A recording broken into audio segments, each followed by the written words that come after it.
So let's talk about the future of the party, the road from here, the work that needs to be done in the wilderness right now.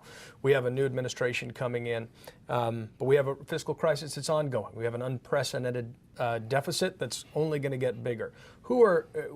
You talked about regaining credibility on the fiscal brand, but what are some of the other ways you think the Republican Party can get out of the wilderness? Who are some of the young leaders that you think the party can? Well, I think the governors that we have, the kind of record they establish over the next 2 to 3 years in running their states, that's how we established ourselves and even came back after Clinton. We had very effective reform governors like Engel in Michigan, like Tommy Thompson in Wisconsin. Sure. They were models for me, like I did in New York City. You have effective reform, effective change. And it's written up. People see that. They see certain states are running really well. Other states aren't. And they happen to be Republicans who are doing it. That's how you come back in a situation like the kind of loss that we suffered. That's what Ronald Reagan did. Ronald Reagan got elected 2 years after the Goldwater loss, after the tremendous victory by Johnson over Goldwater, when our party lost even more seats and was supposedly going to be out for a generation or two. Well, Ronald Reagan built a really good record in California. He was a good governor. He was actually a practical governor. Right? Right. He was fiscally pretty careful, although not overly, it wasn't unrealistic. He knew he had to spend money. He was strong on law and order issues. He was strong on integrity for the universities and trying to make sure that they weren't taken over by the people who were demonstrating all the time. But at the same time, he signed the first abortion law.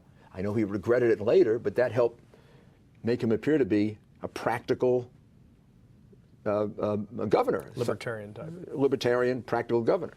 So that's the way we come back. I mean, Richard Nixon then defeated Humphrey, and we had 8 years of Republican presidents. Then we lost it over Watergate, another big debacle.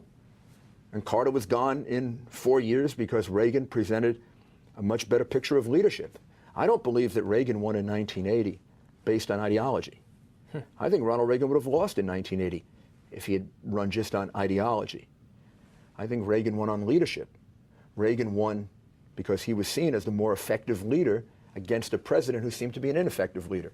And remember, Ronald Reagan is our last Republican president to have dominated in the states that we need, to have won New York, to have won California, to have won Illinois, the satellite, what I call satellite states, because they also affect the voting in the states next to them, like Connecticut and New Jersey and Washington and Oregon, places like that. Wrapping up, let's talk about, you've expressed the idea of the Big Tent, something that Ronald Reagan articulated, but an idea which has become almost controversial now. And I wonder if, just returning to this idea, how defining the Big Tent, how do you see the Big Tent? What is that truce? The libertarian strain in modern republicanism and an authoritarian impulse among some folks. Talk a little bit about how we define that Big Tent going forward, how the Republican Party can define it in your eyes. The Republican Party has to make a decision about what are the 1 or 2 or 3 core principles that really define the party, and then be willing to allow discussion about everything else. And I think if we do that, we can create a large enough party, call it a tent or anything else, so that we have a chance of being majority again. If we don't, we're just going to remain out of power, at least nationally, for the foreseeable future. Everybody gets to argue for their side. I think the best way to do that is to do it around the economy, national security, military policy, foreign policy. And the reason I say that is those are the big issues on which people ultimately vote. Ultimately, the overwhelming majority of people see the government as affecting them the most in those areas. When you get to the social issues, the dealing with unborn children, dealing with gay and lesbian rights and how that's all going to emerge, there are very strong views about that, but those are not the views that the vast majority of Americans, Republican or Democrats, see as the primary ones that are going to determine how safe they are, how prosperous they are, how free they ultimately are. So I think those are the two big issues around which we should define Republicans. Economic issues, and then the whole group of foreign policy, military policy, policy against terrorism.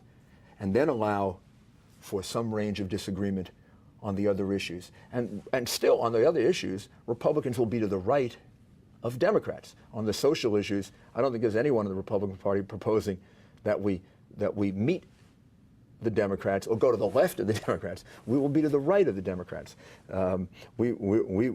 Republicans who have a different view on the social issues are not embracing the idea of gay marriage. They are embracing the idea of some form of protection for gays so that they're not treated unfairly or indecently, and a willingness to accept people in the party who agree with us on economic and foreign policy issues who may disagree with us on those things. And that's what you mean by a chance to sum up the Party of Freedom. Party of Freedom is a party that in each, you never have perfect freedom. Obviously, you never want complete authority. You need a balance between the two.